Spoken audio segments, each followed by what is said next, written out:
ইসলামী bank news top 10।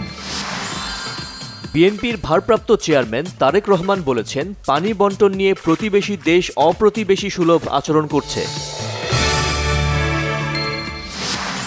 বিএনপির মহাসচিব মির্জা ফখরুল ইসলাম আলমগীর বলেছেন, কোনোভাবেই জাতীয় নির্বাচনের আগে স্থানীয় নির্বাচন জনগণ মেনে নেবে না।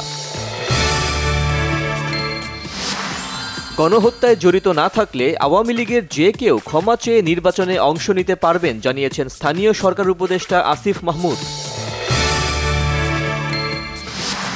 কুয়েটে ছাত্র রাজনীতি বন্ধের দাবিতে ক্লাস পরীক্ষা বর্জনের ঘোষণা সাধারণ শিক্ষার্থীদের, পদত্যাগের দাবিতে উপাচার্যকে অবরুদ্ধ।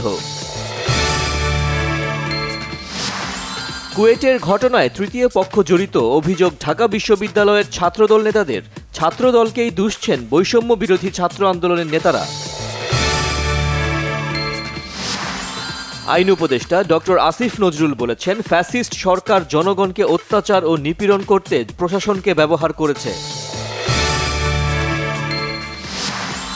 জুলাই আগস্ট গণহত্যার অভিযোগে শেখ হাসিনার বিরুদ্ধে 20 এপ্রিলের মধ্যে তদন্ত শেষের নির্দেশ ট্রাইব্যুনালের।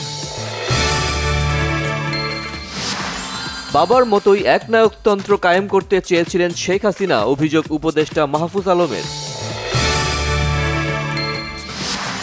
ইউক্রেন যুদ্ধের অবসানে এ মাসেই রাশিয়ার প্রেসিডেন্ট ভ্লাদিমির পুতিনের সাথে বৈঠকের ইঙ্গিত দিয়েছেন মার্কিন প্রেসিডেন্ট ডোনাল্ড ট্রাম্প।